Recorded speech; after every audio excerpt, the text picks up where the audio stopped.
Pak Mamudi, Kabupaten Gresik ini kan kalau orang melihat istilah opo gitu Pak, karena mungkin belum ada yang tahu apa toh Bages Bakol itu opo gitu Pak.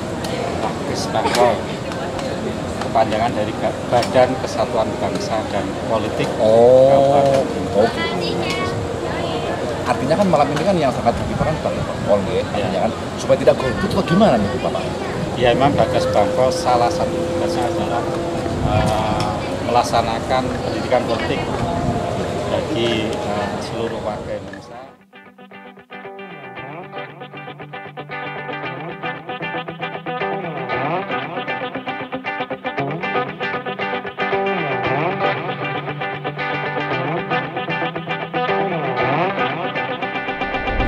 Bangga jadi pemilih?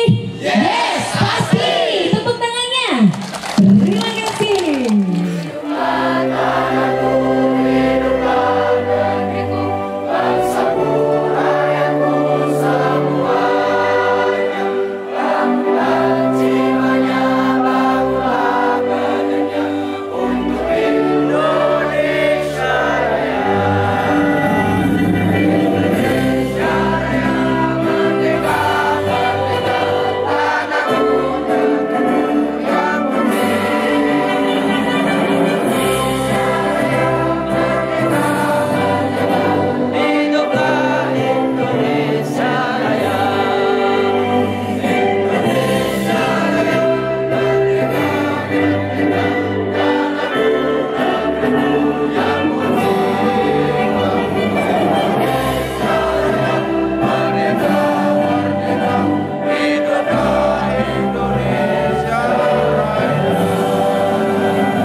Duduk kembali.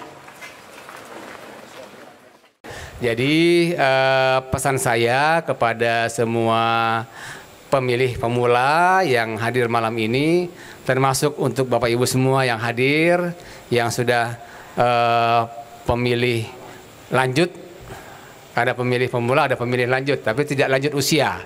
Pemilih lanjut artinya lanjutan ya kan, pemilih yang terus melanjutkan. Termasuk saya juga pemilih yang lanjut. Ini adalah tugas besar kita, tugas besar untuk membawa Republik ini ke depan. Itu tugas besar kita. Jadi pastikan semuanya berpartisipasi di dalam kegiatan ini, jaga ketenangan, dukung semua proses yang sudah disiapkan oleh pengatur kegiatan dari pemilihan nanti, patuhi semua ketentuan. Dan jangan lupa berikan suara Anda pada saat pemungutan nanti. Jalan ke Padangan. Lanjut ke jembatan Sosrogilogo bersama sahabat tercinta. Bersama saya Osana, kita akan ikuti diskusi malam hari ini dengan luar biasa. Boleh tepuk tangan sekali lagi. Ketika tadi pagi saya ditelepon oleh Mas Falah, Mbak Osa, mohon saya dibantu untuk memandu jalannya fokus group discussion malam hari ini. Saya tanya dong, materinya apa Mas? Dijawablah, pendidikan politik. Istimewanya, audiensnya siapa Mas? Kawan-kawan muda Bojonegoro. Yang bisa dibilang siswa-siswi Madrasah Aliyah dan juga pondok pesantren, ya. Kami dari pihak kejaksaan juga dari pihak kepolisian negara, ini kami bisa disebut biasanya aparat penegak hukum atau APH. Ya, artinya memang kami juga mengawal pelaksanaan dari pelaksanaan pemilu ini. Karena pemilu tadi disampaikan oleh sangat jelas oleh Bapak PJ Bupati dari proses tahapan baik kepada dari adik-adik pemilih, kemudian bagaimana pelaksanaannya sampai tadi sudah digambarkan juga di dalam tampilan tadi efek dari pembangunan dari pemilihan-pemilihan yang sudah dan akan ke depan nanti. Nah, kami selaku APH ini memang tergabung kalau terkait dengan penanganan perkara pemilu ini di Gakumdu. Jadi sentra Gakumdu yang ada tergabung dengan Bawaslu. Nanti soal materi semua sepertinya kok lebih luas lagi, lebih gamblang lagi nanti dari rekan-rekan dari Bawaslu dan KPU. Jadi nanti kami tergabung di dalam penegakan hukum terpadu di bawah wadah dari Bawaslu. Kami nanti bertempat di sana juga dengan pihak kepolisian. Jadi mengawal pelaksanaan pemilu ini baik dari tahapan awal sampai nanti menjelang akhir. Misalnya nanti dalam perjalanannya dari pihak Bawaslu itu menerima laporan terkait dengan adanya pelanggaran atau mungkin tindak pidana dalam proses penanganan pemilu sebagaimana yang sudah diatur di dalam Undang-Undang Nomor 7 Tahun 2017 dengan beberapa perubahan terkait dengan pemilu. Juga mungkin nanti banyak peraturan-peraturan Bawaslu juga KPU yang memang mengatur terkait itu. Nah, kalau kami nanti lebih kepada proses bagaimana sih penanganan bila terjadi pelanggaran. Jadi kami yang tergabung dalam Gakumdu tadi, kami bersama-sama nanti menerima laporan, kemudian mengkaji apakah memang ini masuk dalam kategori pelanggaran atau adanya tindak pidana. Dari proses tadi Gakumdu, Bawaslu, kemudian nanti kalau itu masuk kategori tindak pidana, ditindaklanjuti di awal itu oleh pihak penyidik. Itu juga kami sudah saling berkoordinasi supaya tidak ada bolak-balik dalam proses penanganan perkara. Dari pihak penyidik nanti sekiranya sudah selesai pemberkasannya, kemudian diserahkan ke kami selaku jaksa penuntut umum. Kalau sekiranya nanti memang sudah koordinasi di awal sudah bagus, dengan segera kami menerima tahap 2 dari pihak penyidik. Kemudian kami dengan segera juga melimpahkan ke pengadilan untuk dilakukan proses selanjutnya. Jadi di sini betul bahwa kepolisian adalah untuk mengawal, kemudian bagaimana membuat situasi pada pelaksanaan pemilu ini berjalan dengan aman, tertib, dan tentunya tidak terjadi hal-hal yang yang tidak diinginkan sehingga pelaksanaan pemilu ini bisa berjalan damai dan kondusif. Karena dengan pelaksanaan pemilu yang damai, kemudian sejuk, ini akan memberikan pembelajaran kepada adik-adik kita bahwa pemilu atau politik itu sebenarnya apa yang disampaikan tadi, sebuah ide atau gagasan untuk merubah pemerintah ini menuju ke lebih baik. Nah, maka dari itu, manakala pelaksanaan pemilu ini tidak berjalan dengan baik, ini tentunya akan memberikan pembelajaran bagi adik-adik kita nanti, oh ternyata pemilu itu tidak seindah yang kita bayangkan, kan seperti itu. Kira-kira yang sekian hadir di sini sudah pernah ada yang menjadi pemilih enggak? Belum pernah? Jadi besok ini adalah pengalaman pertama mencoblos. Oh, kalau mencoblos atau mencontreng kira-kira nanti ya. Oke, pertama kali pengalamannya menjadi pemilih ya. Oke, ini mic-nya, oke. Nah, untuk langsung saja karena kita juga sudah agak lama di obrolan penyampaian materi ini, teman-teman dari tadi tuh penasaran. Seperti apa sih pemilu itu yang mungkin juga khususnya ada di Kabupaten Bojonegoro sebagai pemilih pemula, mungkin teman-teman perlu tahu pemilu itu apa dan siapa penyelenggara pemilu. Silakan Bapak.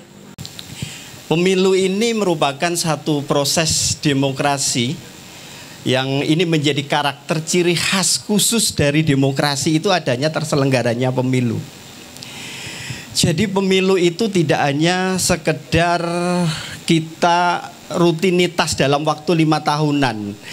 Saat Indonesia kemudian memilih menjadi negara demokrasi, maka ciri khas yang ada di negara demokrasi itu adanya pemilu.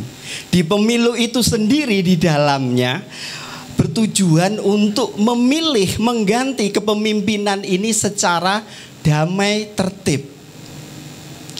Terus kemudian dari situ itu tidak implikasi dari kepemimpinan yang kita pilih itu seperti yang tadi disampaikan oleh Bapak PJ.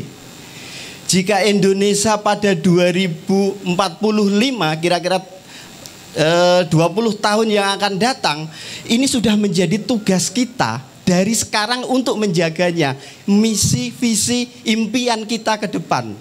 Bahwa negara Indonesia akan menjadi negara yang memiliki kekuatan ekonomi terbesar keempat di dunia. Ini adalah cita-cita kita yang harus kita kawal melalui proses pemilu.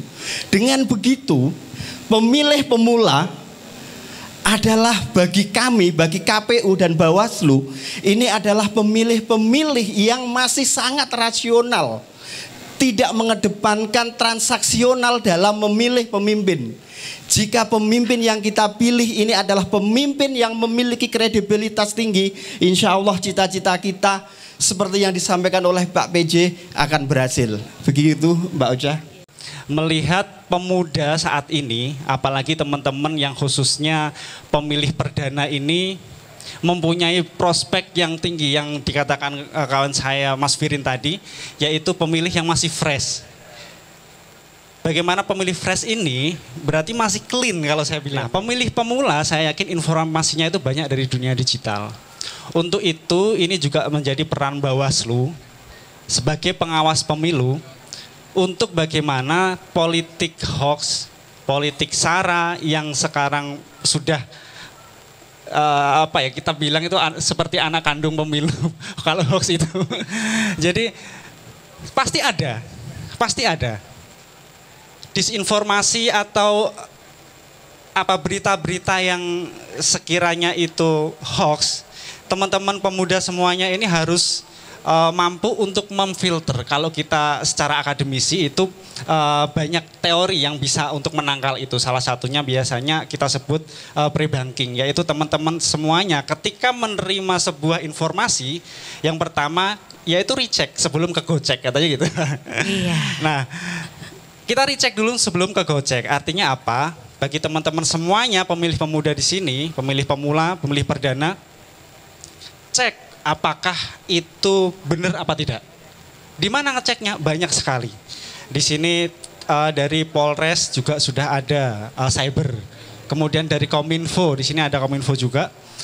Di situ juga ada platform-platform yang bisa kita cari sumbernya, atau di kanal KPU dan Bawaslu juga sebagai sumber utama bagaimana penyelenggaraan pemilu yang sah.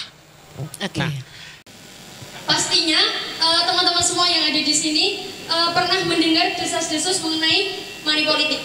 Nah, dan saya izin bertanya menurut sisi pandang narasumber, bagaimana kita sebagai generasi muda, sebagai pemilih pemula dalam menyikapi adanya money politik yang mungkin nantinya oknum-oknum tersebut akan memilih sasarannya, yaitu kita-kita ini sebagai pemilih pemula. Kemudian pertanyaan saya yang kedua, yaitu apa perbedaan dari kampanye dan money politik? Karena seperti yang kita tahu bahwa pada kampanye tersebut terkadang memberikan kaos, botol dan lain sebagainya yang mana diatur dalam peraturan Komisi Pemilihan Umum nomor 28 tahun 2018 yang mana maksimal barang yang diberikan tersebut senilai 60.000. Terima kasih.